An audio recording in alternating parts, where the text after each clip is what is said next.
Alors, cette vidéo est consacrée à la correction de la page 26 du chapitre 6 sur les réactions acido-basiques. Donc, dans le premier exercice, ici, on vous demande quoi? On vous demande de classer en utilisant la table des valeurs de Ka les acides suivants par ordre de force croissante, c'est-à-dire de la force la plus petite à la force la plus grande. Pour trouver quel est l'acide le moins fort, tout simplement, on prend la page numéro 24. L'acide le moins fort est en bas, l'acide le plus fort est en haut. C'est indiqué ici, force relative des acides. Pour les bases, c'est l'inverse. La force des bases est inversement proportionnelle à la force des acides. Donc, la base la plus forte est en bas, la base la moins forte est en haut. D'accord?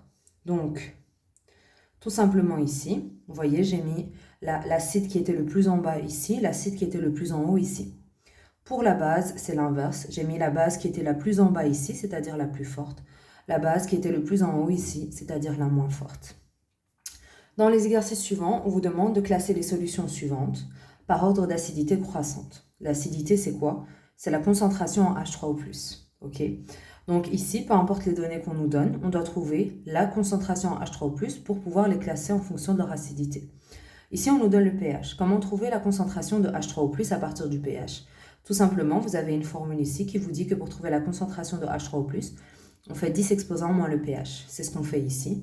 On fait 10 exposants moins 5 et donc on obtient la concentration de H3O+, qui est de 10 exposants 5 mol par litre.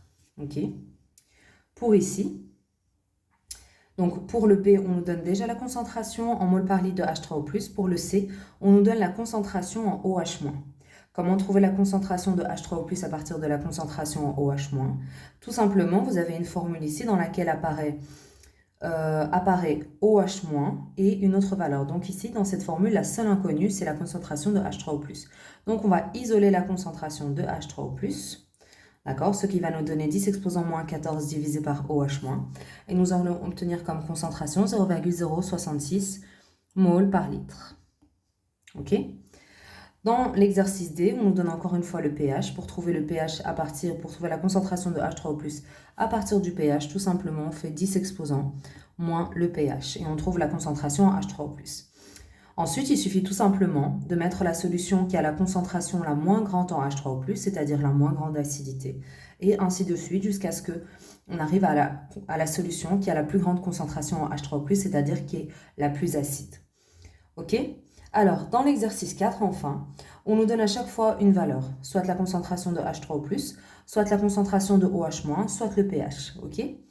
Donc, la concentration de H3O+, on va prendre les 3 cas de figure possibles. On va faire que les 3 premiers exercices parce que les autres, c'est exactement la même chose. On nous donne la concentration de H3O+, on veut trouver la concentration de OH-. C'est-à-dire que dans un premier temps, on va chercher une formule dans laquelle la concentration de OH- est la seule inconnue. On va essayer de regarder ça. Alors, effectivement, ici la deuxième formule, si on a la concentration de H3O+, c'est 10 exposant moins 14, donc ce n'est pas une inconnue, c'est une constante, eh bien on peut trouver la concentration de OH-.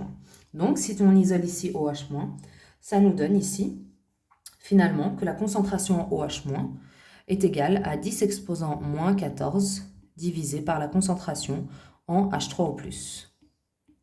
Et ça, c'est égal à la concentration en OH-. Donc tout simplement, on va essayer à chaque fois de prendre la concentration H3O+, de faire donc 10 exposant moins 14 divisé par la concentration de H3O+, et on trouvera la concentration de OH-. Maintenant, pour trouver le pH, alors pour trouver le pH, tout simplement, ici on regarde les formules dans lesquelles interviennent le pH. Le seul moyen de trouver le pH, donc ici on ne va pas utiliser des formules comme ça, le pH, c'est moins le logarithme de H3O+. Est-ce qu'on a la concentration en H3O+? Oui, on l'a, elle est ici. Donc on fait tout simplement, donc ici, le pH sera toujours égal à moins le logarithme de la concentration en H3O+. Ok?